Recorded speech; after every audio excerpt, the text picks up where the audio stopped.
मैं बड़े कमरे के दरवाजे के पीछे खड़ी थी। मुझे अपने अब्बा की इल्तिजा भरी आवाज सुनाई दे रही थी, जबकि फुप्पो की जोरदार आवाज भी कभी-कभी सुनाई देती थी। अब्बा कहने लगे, देखो नसरीन, मैंने सारी जिंदगी मेहनत की और सारी जमा पूंजी जोड़कर तुम्हारी शादी कर दी थी। यहाँ तक कि मैं कर्जदार हो गया था। मैंने तुम पर एहसान नहीं जता रहा, बस तुम्हें एहसास दिला रहा हूँ कि मेरी ख्वाहिश थी कि तुम्हारी शादी किसी अच्छे घर में हो और तुम्हारी हर ख्वाहिश पूरी हो सके। तुम्हारे सर पर माँ बाप नहीं थे तो तुम्हें माँ बाप की कमी महसूस ना हो, और अल्लाह का शुक्र है कि ऐसा ही हुआ था। अब मैं चाहता हूँ कि मेरी बड़ी बेटी जैनब का रिश्ता तुम अपने बेटे फरहाद के लिए ले लो। फूफो अजीब सी हंसी हंसकर बोली, भाई साहब, एहसान जताकर कहते हैं कि एहसान नहीं जता रहे।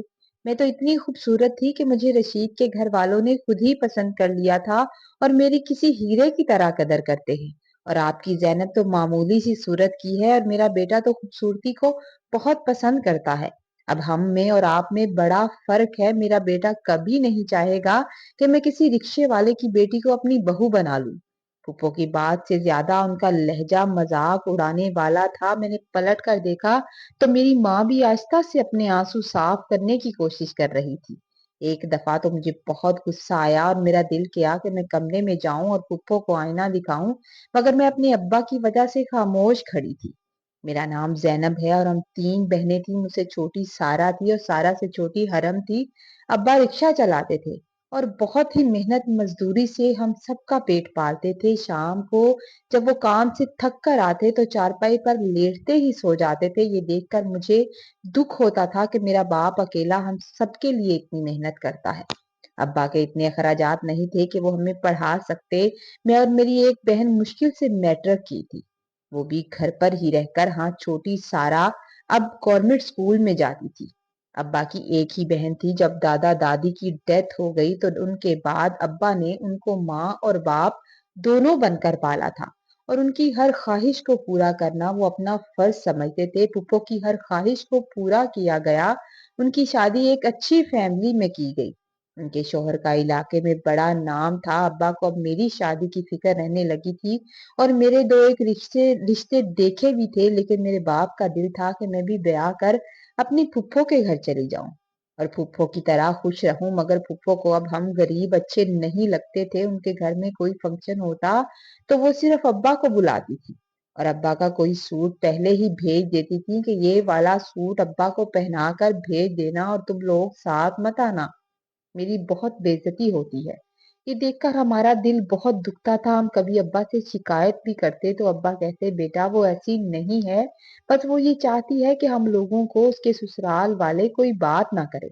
आज फुफ्फो ने एक रात हमारे घर रहने के लिए आना था तो घर के सबसे अच्छे बर्तन और बिस्तर निकाले गए थे। मैंने अम्मा अब्बा को रात को बात करते हुए सुना था कि मैं आज नसरीन आएगी तो उससे बात करूंगा कि वो मेरी बेटी जैनब का रिश्ता ले ले, तो मेरी बेटी की भी जिंदगी संवर जाएगी। वो फुफ्फो के घर चली जाएगी। अम्मा ने मना भी किया था कि वो नहीं मानेगी, पर अब्बा ने कहा वो मेरी बहन है, शायद मेरे बारे में सोचे। मैं एक बार बात करके जरूर देखूंगा। सुबह होते ही अब्बा ने शोर मचा दिया, कहा कि घर का कोना कोना साफ कर ले और घर के अच्छे बर्तन निकाले और अच्छे से बिस्तर भी। आज की रात तुम्हारी फुफ्फो हमारे घर पे रुकेगी। मेरे बाप के चेहरे पर बहुत खुशी थी, मगर मुझे पता था कि ये खुशी ज्यादा देर तक नहीं रहेगी, क्योंकि मैं फुफ्फो के रवैये से बखूबी वाकिफ थी।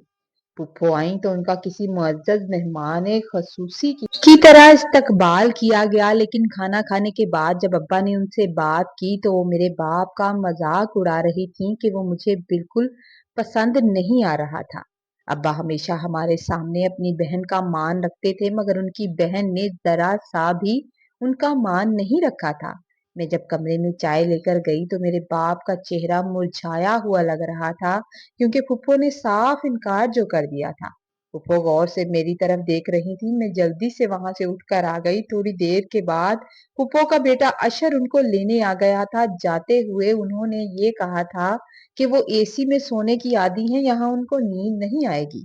मेरा बाप जो सुबह से बहन के आने की खुशी में खुश था, वो बहन की वो रात भी ना रुकी और चली गई। अब्बा ने सर पर बाजू रखा हुआ था और आंखें बंद करके लेटे हुए थे। शायद उनको अपनी बहन पर बड़ा मान था। मैंने जाकर अपने बाप के पैरों में बैठ गई, उनके पैरों को दबाने लगी थी। अब्बा ने बाजू हटाकर मेरी तरफ देखा और फिर कहने लगे, रहने दो बेटा, आज कौन सा मैं काम पर गया था, आज दर्द नहीं हो रहा। तो मैंने आहिस्ता सी आवाज में पूछा था, अब्बा क्या मैं बोझ बन गई हूँ? मेरी इतनी सी बात पर वो फौरन उठकर बैठ गए और मेरी आंखों से आंसू बहने लगे। मेरे बाप ने मुझे गले लगा लिया और कहने लगे, नहीं, ऐसी तो कोई बात नहीं है।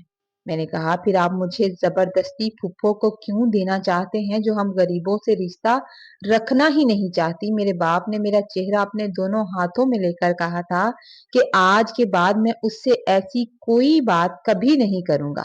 मेरी बेटियां मेरा गरूर है, जहां उनका नसीब होगा उनका रिश्ता हो जाएगा। अब मेरे दिल में हर वक्त मेरे बाप की फिक्र रहने लगी थी कि कोई ऐसा काम करूं जिससे अब्बा का हाथ बटाया जा सके। उस दिन रमजान का चांद निकला था और सुबह पहला रोजा था। मैंने माँ से थोड़े पैसे लेकर सामान मंगवाया और कुछ समोसे बना लिए थे और छोटी हरम से कहा था कि साथ साथ वालों से पता करे, अगर किसी को समोसे चाहे तो वो ले जाए। जब हम 2-3 घरों में गई तो सबने हमसे समोसे मंगवाए थे और मेरे सारे समोसे बिक गए। उन लोगों को बहुत पसंद आए थे।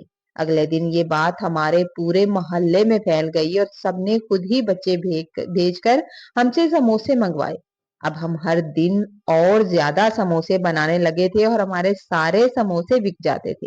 मेरे अब्बा भी ये देखकर बहुत खुश हुए। फिर हमने समोसों के साथ पकोड़े भी बनाना शुरू कर दिए और हमारा अच्छा खासा काम चल निकला। जहां मेरे बाप को इतनी देर खड़ी रह रह कर सवारी का इंतजार करना पड़ता था, अब ये काम हमारा उससे ज्यादा अच्छा चलने लगा। तो मैंने अब्बा से कहा, अब्बा बाजार में समोसों की रेडी लगा ले, समोसे हम बनाएंगे। फिर अब्बा ने समोसे बेचने शुरू कर दिए और बनाते बनाते हम दुकान तक आ गए थे। हमने समोसे की दुकान बना ली थी। मेरे बाप के साथ उनकी बेटियों की मेहनत शामिल थी, इसलिए कारोबार चमक उठा था। हमारे हालात अब काफी बेहतर हो गए थे। अब्बा की दुकान के साथ एक कपड़े की दुकान थी। उनकी अब्बा से काफी दोस्ती हो गई और उन्होंने अपने बेटे उमर के लिए मेरा रिश्ता मांग लिया था।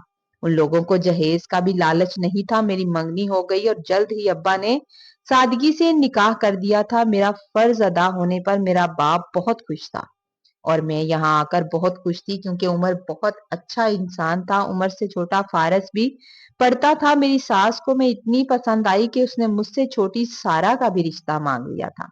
मेरे बाप पर अल्लाह का फजल हो गया और उसकी बेटियों के रिश्ते अच्छी जगह हो गए, जबकि पुप्पो के लालच ने उसे अकेला कर दिया था। पुप्पो ने अपने बेटे फरहाद की जिस घर में शादी की थी वो बहुत अमीर फैमिली थी। वो बहू कुछ दिन तो रही, मगर फिर पुप्पो के रवैये से तंग आकर वो अपना शौहर लेकर दुबई शिफ्ट हो गई थी और उसने अपनी छोटी बहन को पुप्पो के दूसरे बेटे अशर के पीछे लगा दिया था ताकि वो भी उसे लेकर दुबई आ जाए। पुप्पो डर गई और उन्हें काफी सबक हासिल हो गया था, तो उन्होंने देखा कि दूसरा बेटा भी कहीं हाथ से न निकल जाए, तो वो मेरे बाप के दर पर हमारी सबसे छोटी बहन हरम का रिश्ता लेने खुद ही चली आई थी। अब उन्हें रिश्तों की कदर हो गई थी और उन्हें एहसास हो गया था कि इखलाक और मोहब्बत का रिश्ता दौलत से कहीं ज्यादा कीमती होता है। इंसान को हमेशा अपनी औकात, अपनी बुनियाद को याद रखना चाहिए कि वो कहां से कहां तक आया है। जब अल्लाह ताला किसी शख्स पर फजल और दौलत के दरवाजे खोल देता है तो उसे कभी भी अपने उन गरीब रिश्तेदारों या बहन भाइयों को नहीं भूलना चाहिए जो गुर्बत में बहुत पीछे रह गए हों, जिन्होंने आपकी खुशहाली के लिए अपना बहुत कुछ कुर्बान किया हो। उनके एहसानात और उनकी कुर्बानियों को कभी भी फरामोश ना करें।